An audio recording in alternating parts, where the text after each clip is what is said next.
नित्य पूजा, भोग, उत्सव इत्यादि उसी प्रकार चलते रहते हैं। नया मंदिर का निर्माण हो जाने पर पुनः प्रतिष्ठा के समय कलश में से जल लेकर, अब क्या करेंगे आगे यह विधि बता रहे हैं कि कलश में से जल लेकर अकारम प्रतिमायाम प्रतिन्यसामि, पुनः उस प्रतिमा को स्थापित करना है। ऐसी स्थिति में उस प्रतिमा को स्थापित करने के लिए पुनः वही जल लेते हैं जो जल तत्वन्यास के रूप में वहां संग्रहित किया गया था। कहते हैं कि उसी को प्रतिमायाम प्रतिन्यसामी बोल करके पुनः तत्वों का प्रतिमा में पुनः न्यास कर देंगे। प्रसाद पिंडिका का स्नपन अधिवासन के बाद, स्नपन करते हैं, स्नपन का विधान है प्रतिष्ठा में, अधिवास का विधान है, तो स्नपन और अधिवास के बाद छुरी या खड्ग से सब तत्वों का प्रतिन्यास करना पड़ेगा। इस तरह प्रासाद और पिंडिका में भी प्रतिन्यास होगा। तो प्रतिन्यास करना है स्थापना के समय, और अकारम जले न्यसामी यह करना है तत्वन्यास को दूसरे किसी पात्र में संग्रहित करने के समय। लेकिन एक चीज ये बताते हैं कि प्रतिमा छोटी हो लेकिन अखंडित हो, मतलब खंडित नहीं है। और आप ये कहते हैं कि इस प्रतिमा को हटा करके हमें इस स्थान पर बड़ी प्रतिमा लगानी है, तो कहते हैं कि ऐसा विधान नहीं मिलता है। छोटी प्रतिमा को जो अखंडित है उसको हटा करके उसके जगह पर नई प्रतिमा बैठाने का कोई विधान नहीं मिलता है। प्रतिमा में किसी प्रकार का अगर दोष आ गया है, कोई चीज उसके खंडन में आ गई है, वह खंडित हो गई है प्रतिमा, तो ऐसी स्थिति में आप उसकी पुनः प्रतिष्ठा कर सकते हैं और चालन विधि का प्रयोग कर सकते हैं। कहते हैं कि ऐसा क्यों है? कहते हैं जब आप स्थिर प्रतिष्ठा करते हैं, स्थिर प्रतिष्ठा में यावत चंद्रश्च सूर्यश्च कह करके दीर्घ काल तक उस प्रतिमा की स्थापना की जाती है। तो ऐसे में बिना कारण के उस प्रतिमा को हटाने का विधान नहीं है। प्रतिष्ठा का काल मार्गशीर्ष, पौष, माघ, फाल्गुन, चैत्र, वैशाख, ज्येष्ठ, श्रावण, भाद्रपद और आश्विन, इन मासों में मिलता है। लेकिन उसके साथ कुछ कंडीशंस भी होती है, जैसे धनु की संक्रांति और मीन की संक्रांति, इसमें वर्जन का विधान दिया है, लेकिन ये देश काल के हिसाब से इसकी विधि होती है। कहते हैं नर्मदा के दक्षिण भाग में मार्गशीर्ष में धनु संक्रांति और फाल्गुन में मीन संक्रांति होने पर भी,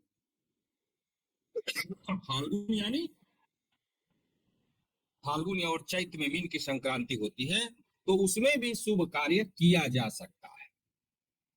तो इस तरीके से हम बहुत सारी विधियां देखते हैं और उसमें बहुत सारी चीजें मुहूर्त के अनुसार प्रतिपादित करने का विधान है।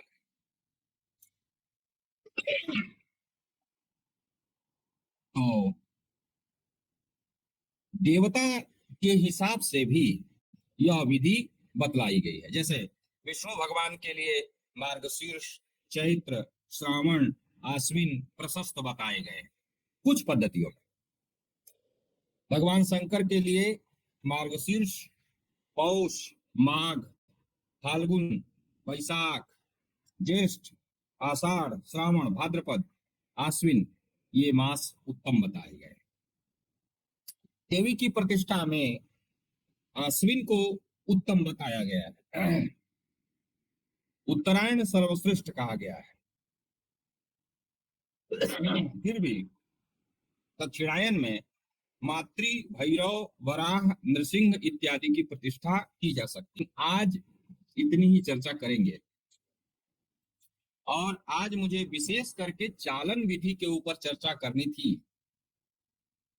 क्योंकि जो चालन विधि है उसका प्रयोग हम लोग देखते हैं कम होता है, तो उसका प्रयोग हो, चालन विधि का विधान किया जाए, क्योंकि यदि पद्धतियों में इस प्रकार की विधियां मिलती है तो इन विधियों का पालन किया जाए। उसके बाद आगे और बहुत सारी चीजें हैं, जैसे प्रतिष्ठा जो है वो दो प्रकार की होती है, चल और अचल। ये मैंने पूर्व में भी चर्चा किया है। नए मंदिर में नए सिंहासन पर नई मूर्ति की स्वप्रासाद प्रतिष्ठा होती है। इसमें प्रासादांग के रूप में वास्तु शांति, होम, बलिदान, निक्षेपांत विधि, प्रासाद स्मरण, प्रासाद तत्वन्यास और प्रासाद अधिवास का विधान किया जाता है। पुराने मंदिर में कुछ रिपेयर करके, पुनर्निर्माण करके, और इस दौरान यदि मूर्ति भंग हो जाती है तो नई मूर्ति की प्रतिष्ठा करने में प्रासादांग की विधियों का पालन करना पड़ता है। केवल प्रासाद का प्रोक्षण यदि किया जाए तो उससे भी कार्य होता है।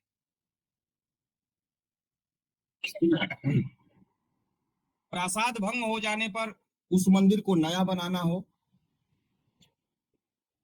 मंदिर में रही हुई मूर्ति अखंडित हो, तो चालन विधि करके मूर्ति के सब तत्व जलपात्र में और प्रासाद तथा पिंडिका के सब तत्व विधि पूर्वक खड्ग में या छुरी में ले लेना, और नए मंदिर में उन मूर्ति और प्रासाद पिंडिका की प्रतिष्ठा के समय प्रासाद में, प्रासाद के, पिंडिका के और पिंडिका में और प्रतिमा के सब तत्व जो सुरक्षित रहते हैं उनको वहां पर प्रतिन्यासावी माने प्रतिन्यास करते हैं। तो इस स्थिति से जो न्यास होता है उसमें प्रतिदिन पूजन और भोग इत्यादि चलता रहता है और उसके बाद प्रतिष्ठा के समय उसका प्रतिन्यास कर दिया जाता है। इस प्रकार से कुछ सूक्ष्म और संक्षिप्त बातें थी जो मैंने आप लोगों के सामने प्रस्तुत किया, जो प्रतिष्ठा से संबंधित है। प्रायः प्रतिष्ठा में हम देखते हैं कि कुछ पुरानी मूर्तियों की प्रतिष्ठा होती है, कुछ नई मूर्तियों की प्रतिष्ठा होती है, कुछ जो है वो विसर्जन के योग्य हो जाती है। तो इस प्रकार इन सारी विधियों को मैंने यहाँ यथा ग्रंथानुसार आप लोगों के समक्ष निवेदन किया है। किसी को कुछ प्रस्तुत करना हो तो अपनी बात कह सकते हैं।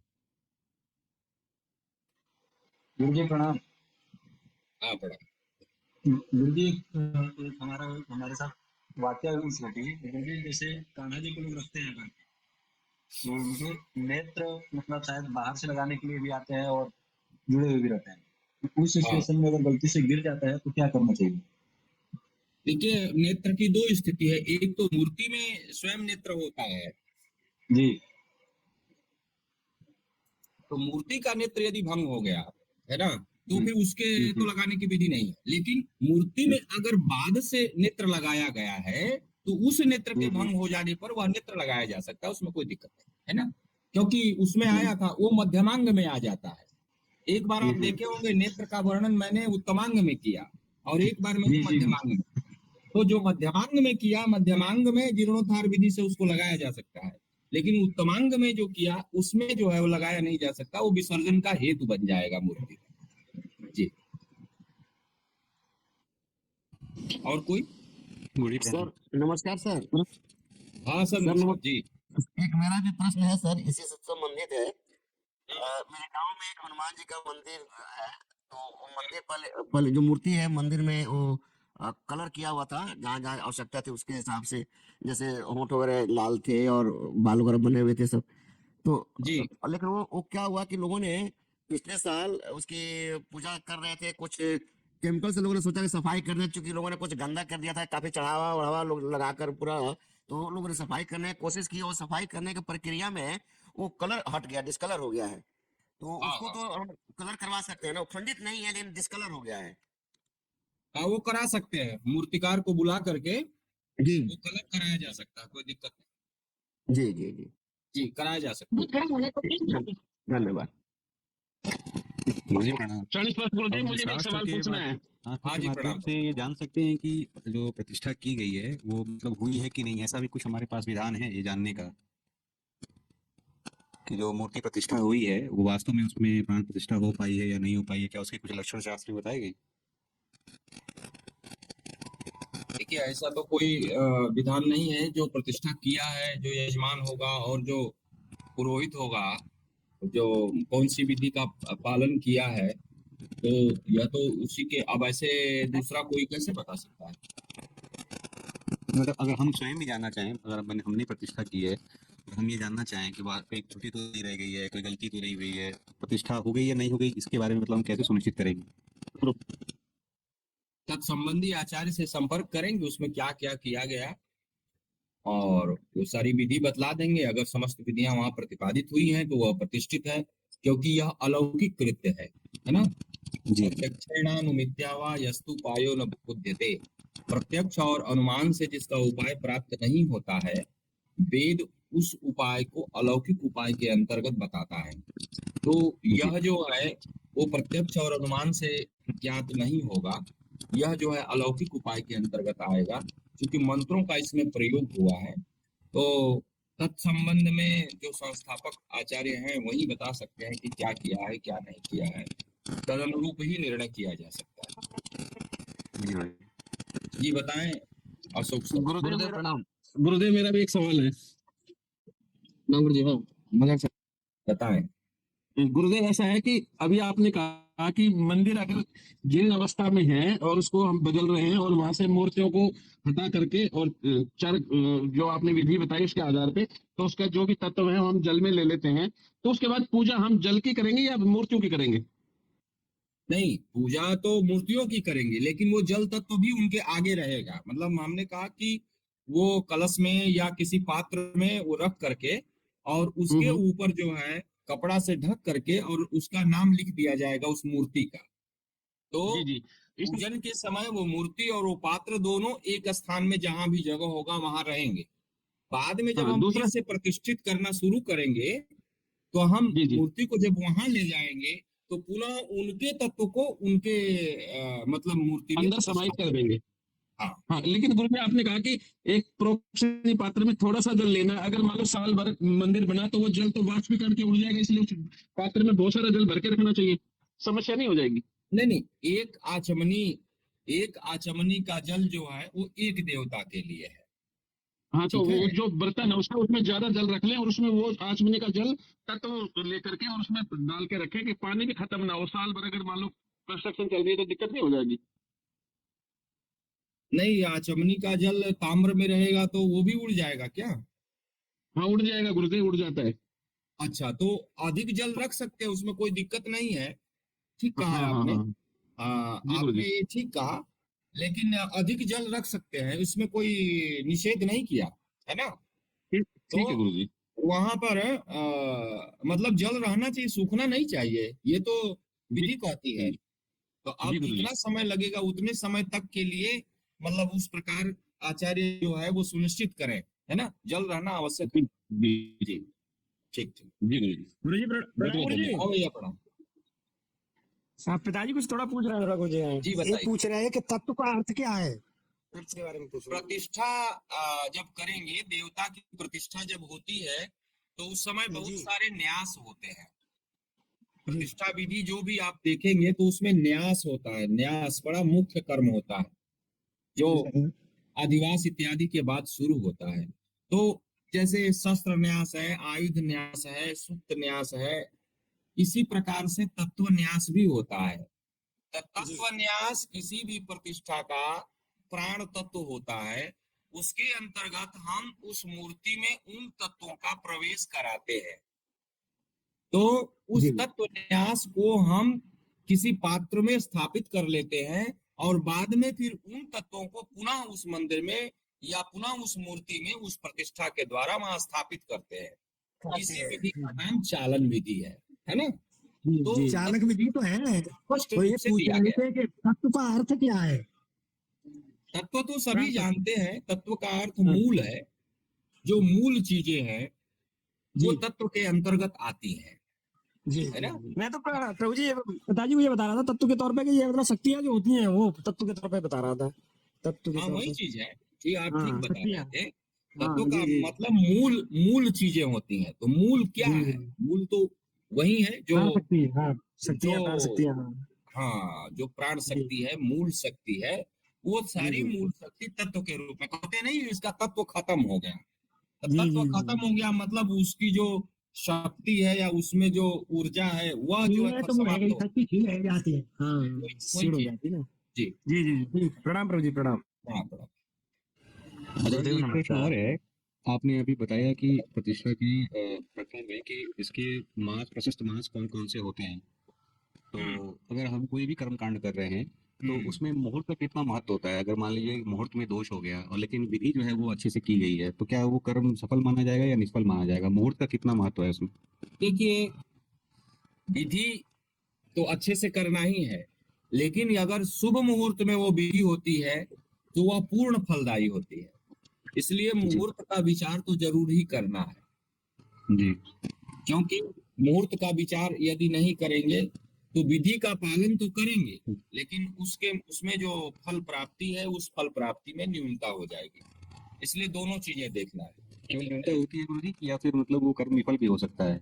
तो क्या उसकी? मुहूर्त का पालन नहीं हुआ, जी काल काल का प्रभाव होता है ना। जी तो काल के प्रभाव से वो चीजें सुगम हो जाती हैं। मतलब कोई भी प्रतिष्ठा या कोई भी कार्य कर रहे हैं, इसीलिए मुहूर्त देखा जाता है जी कि काल का उसके साथ एक समन्वय बन जाता है।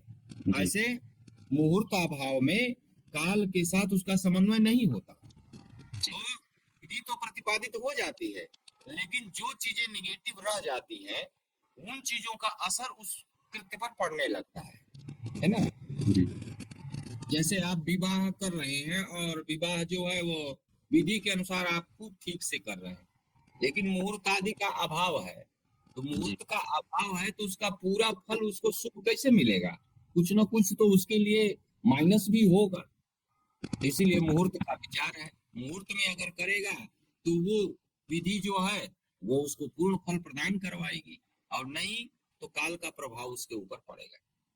मतलब मेरा प्रश्न गुरु जी ये था कि जैसे अगर हम ऋतु का ध्यान नहीं रखते हैं और फसल लगाते हैं और विपरीत ऋतु की फसल लगाएंगे तो वो फसल ही नहीं उगेगी।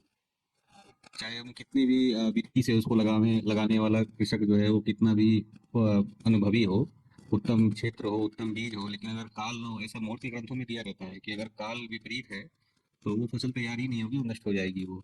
तो ऐसे इसीलिए ही तो क्या? लग्न जी शुद्धि की बात होती है, इसीलिए मुहूर्त देखना पड़ता है। मुहूर्त में कौन से नक्षत्र किस मंडल में कहाँ पे चल रहे हैं, और उस समय जब कोई कृत्य हम करेंगे तो उसका प्रभाव उस एंगल पर कहाँ से पड़ेगा, जी। वह कैसा होगा। तो ये सारा विचार इसीलिए है।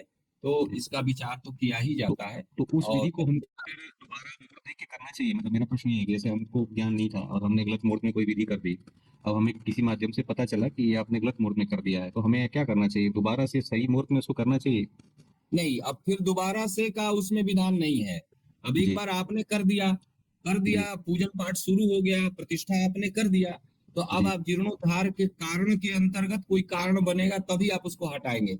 अन्यथा उसमें ये दिया गया है कि कोई भी मूर्ति बार बार पूजित होने से भी प्रतिष्ठित हो जाती है। जी किसी भी मूर्ति का अगर बहुत दिन तक पूजन बराबर किया जाता है तो वह मूर्ति भी स्वयं प्रतिष्ठित हो जाती है, उसमें कोई दिक्कत नहीं होता। ठीक है ना। इसलिए अगर विधि से स्थापित प्रतिमा है और मुहूर्ता भाव में आप उसको चाहे हम कि हटा दें, तो हटाने के पीछे कारण होना चाहिए। जो कारण हमने ये बताए, या तो जी। मूर्ति खंडित हो गई या फिर वो मंदिर जो है वो जीर्ण हो गया, कोई ना कोई कारण जरूर होना चाहिए। अकारण हम नहीं कर सकते।